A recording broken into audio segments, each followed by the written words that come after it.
What's up, YouTubians? Gary, VW Jawbreaker. Welcome to a hot Florida day where it is currently 7:30 in the morning and it's already 85 degrees and humid. That's why we start early down here because, well, just too hot to do anything otherwise. And the bus doesn't really fit in the garage very well. Oh, the bus? That is a 1976 Volkswagen Bus Westfalia pop-top camper. That, yeah, you got it right. We're doing another upgrade too. So sit back, relax, enjoy. And let's dive into today's video. So let's go ahead and recap what we have and what we're doing today. So currently, I have a 100 amp hour monocrystalline solar panel up front. It pivots this way, you can pivot that way. And I also have up top here additional cords and a Y, so I can bring over and put over like a 100-watt portable solar panel, so that gives me a total of 200 watts solar. Wires come back, wires go into the controller right here, and then from there it goes down to the fuse block. I've got my DC to DC charger for my 100 amp hour lithium battery down there. So what exactly is the problem? Kind of would like to have a little bit more solar, to be honest. I mean, 200 watts isn't bad, but I'm thinking of some upgrades down the road that I would like to do. More solar's not always a bad thing. Now, I do have the brackets on this for the crossbars to go across. I'm missing a bracket here and a bracket there, but I do have the 3 crossbars I could put across the top. However, I've got a small garage. I like to be able to get the bus in the garage. So with those on top, really doesn't get me into my garage. And if I put a solar panel on top of that, really low clearance. So what's the alternative? I'm glad you asked. Let me show you. I'll give you 3 guesses what this box is. No, it's not a mattress. No, nope, it's not that. Nope, not that. This is a 200 watt flexible solar panel. Yes, in this small box. Let's dive into this real quick. So this is the Yuma 200 watt CIGS solar panel from BougeRV. The CIGS is a cutting-edge thin film solar cell technology that will take your solar panels to the next level. With improved durability, light sensitivity, and 200 watt CIGS flexible solar panel, and with adhesive strips on the back of this one, it's a perfect choice for anyone looking to harness the power of the sun. Thanks to its higher absorption coefficient, this ultra thin profile and can be used on multiple surfaces, including boats, roofs, RVs. And as you notice, it's extremely flexible, so you can keep this stored inside if you like, and at only 8 pounds, it's very flexible, extremely durable. Definitely a well worth upgrade. So this panel is 26 wide, 82 long. You got some specs right there on the panel. And like I said, this comes with adhesive on this one. The other option they have is no adhesive, and grommets actually in the corners, so you can hang it or do whatever you want to do with it that way. But this CGIS, I'm excited to really tell you more about this, because this is really going to change. It's going to change a lot.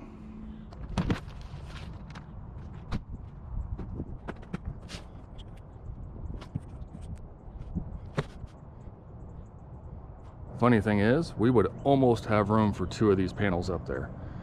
If you overlap the edge just a little bit before the panel, you could, and be close on the edge. You could almost get 2 of those and have 400 watts of flexible panel up here. See, again, this takes up no room whatsoever. This is unutilized space because I do not plan on using a roof rack. This is an ideal spot. And with the tape already on it, we're gonna find out how well it works. All right, so we got the top all cleaned up. Got it wiped down with wax and grease remover. Top is nice and clean. Rolled it over to the sun just to kind of make sure everything flashes off and it's good and dry, because it is clean. So as soon as that happens, we'll go ahead and put our panel back up.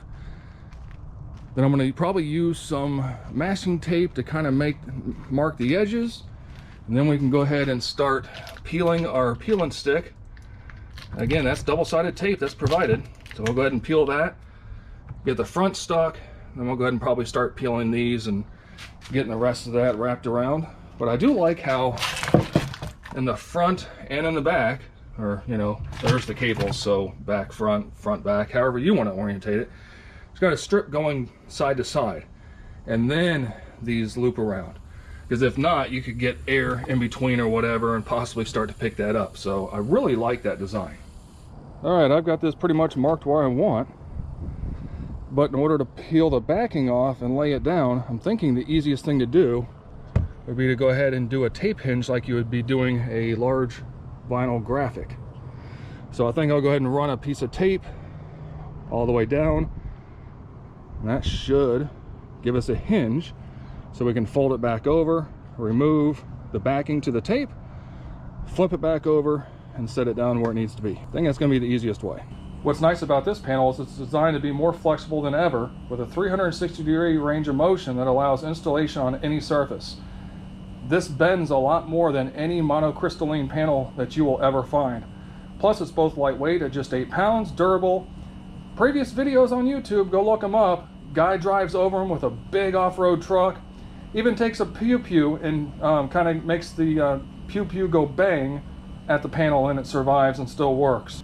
These solar cells are extremely flexible and, again, amazingly crack resistant, unlike most monocrystalline panels out there. Designed to have more power in a cloudy day or in partial sun than any other panel on the market. If you accidentally drop something on this, it's not going to be a big deal.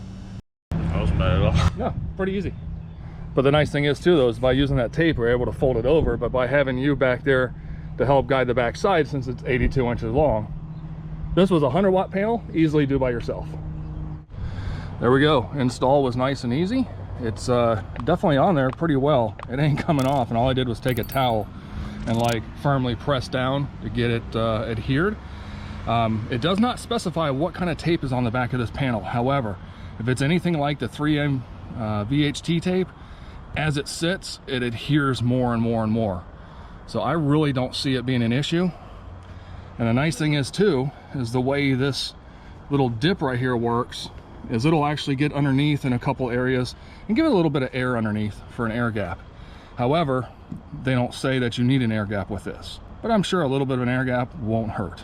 Now, as for the wiring, let's dive into that. I don't have the tape off of it yet, or the plastic off, but these come with a MC4 connector, which is standard for solar. It's already marked negative and positive, so you know which one is which. However, on the bus, how are we going to run the wires into here so we can power to our controller? Well, here's a couple different options. You've got a little egress thing like this where you can drill a hole in the back side of something. It comes with these little cable grommets, and those cable grommets go into here, give you a weather tight connection going in. So you just fish your wires in, drill a hole in the center. I'd use some butyl tape or something around the edge, pre-drill your holes, and then go ahead and put in your 3 screws. Problem with that is on a bus, everything's curved. So if I put it, say, right there, it's rocky. Won't fit here. I really don't want it right there, and it really doesn't fit either, and I don't want the cable glands facing up.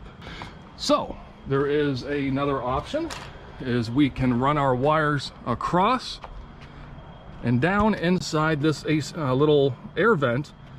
Run the wires, you know, like I said, around, down, give yourself some slack in here. That way when the top pops a little bit, because the rear is going to raise a little bit, just give yourself probably 6 inches of slack. But this cavity goes down and into the engine compartment. So from there we could easily run our wires up, just like I have for everything else, and come right up to our controller. Now this is a Renogy Wanderer. It's a PWM type of controller, and that's rated for about 30 amps. However, BougeRV also sent over their 40 amp controller, which this little 40 amp controller is their Sunflow 40 amp, and this is an MPPT. Now their MPPT is actually going to give you a higher conversion rate on your solar input and charging your batteries. Now this is good for, like I said, up to 40 amps, so that's a lot of solar at 12 volts that you can put in there. This is good for 12 or 24 volt systems, I believe. It's Bluetooth built in, everything's built in. Only problem is it's a little bigger than I thought. Not sure exactly where we're going to mount that yet. However, we can go ahead and hook it up to our existing and give that a try. So here's what we're going to do. I went ahead and marked, again, that's the MC4 connector. I went ahead and marked, this one's positive. I went up a little ways, put some red tape. This one's negative, different MC4 connector. Went up a little ways, put some black tape. I'm gonna go ahead and cut these terminals off because I wanna run this along, down, and down in. And I picked up some 10 gauge solar extension wire, did the same thing on the ends, cut the ends off. And these are a crimp connector, of course, a butt connector, but these actually are the marine style with the glue inside. So when I heat shrink this will definitely stay nice. And to protect everything, we have this sleeve that we can slide over everything and keep everything nice and protected, keep it from chafing.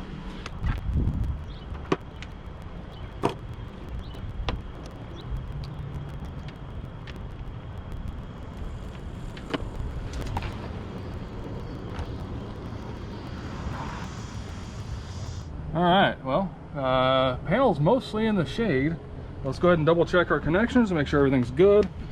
Got my meter hooked up, positive, positive, negative, negative. And we are running 26.56 volts right there, mostly in the shade. It's pretty impressive, actually.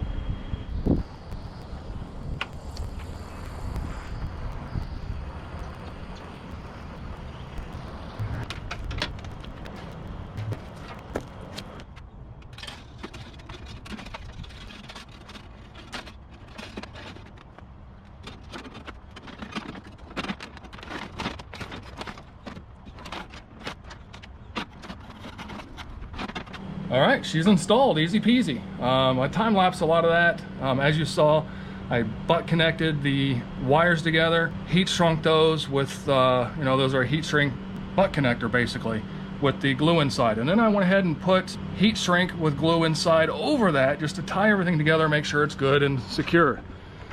So I went ahead and used some little doohickeys.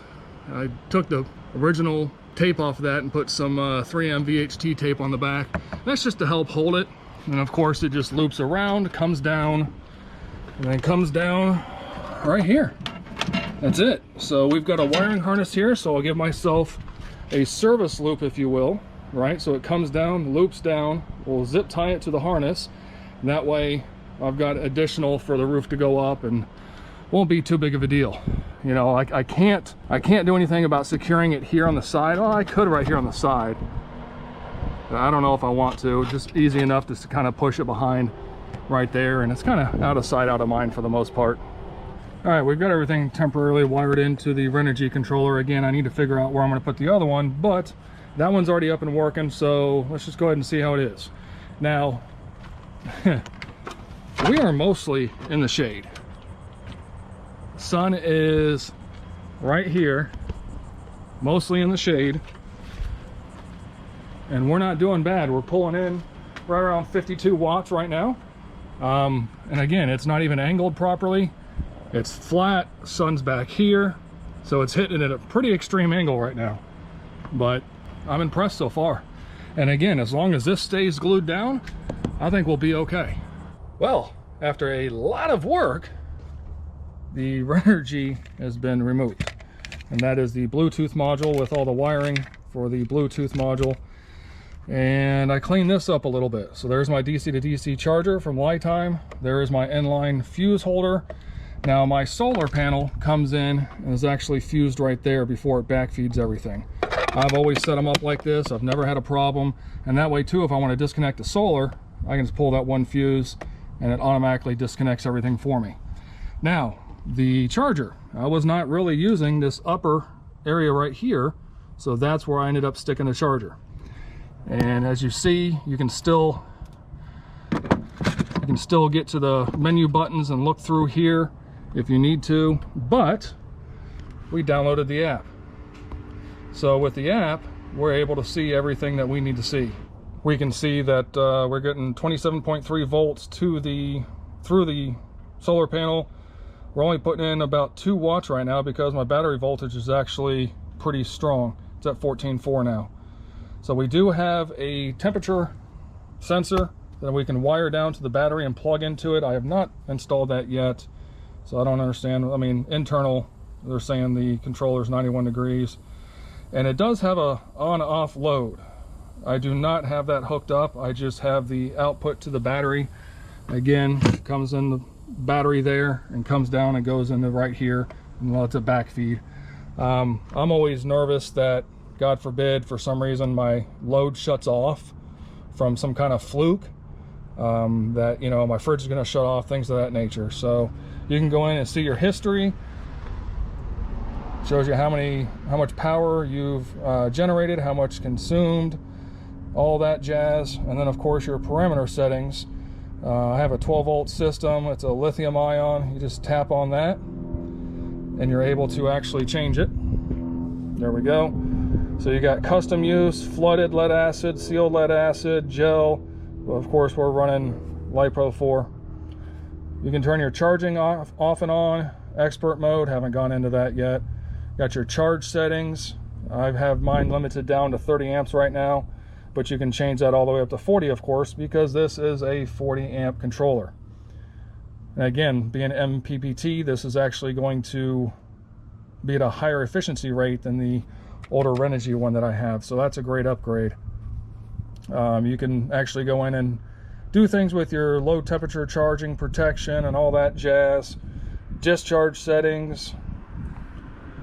Shows your over discharge voltages, your load settings. So I mean, it's got quite a bit of stuff there, and again, being in real time, come on, showing everything really nice. And of course you can go in and actually see your graphs if you want to see the graphs. I like seeing numbers over graphs. Oh, and one thing I did also do is the original PV cables, solar cables that came in from up top here and go down through the bus and come back here. I did tie those in down there, so there's 2 sets of cables for the solar input. Right now I have those disconnected underneath, as I showed earlier.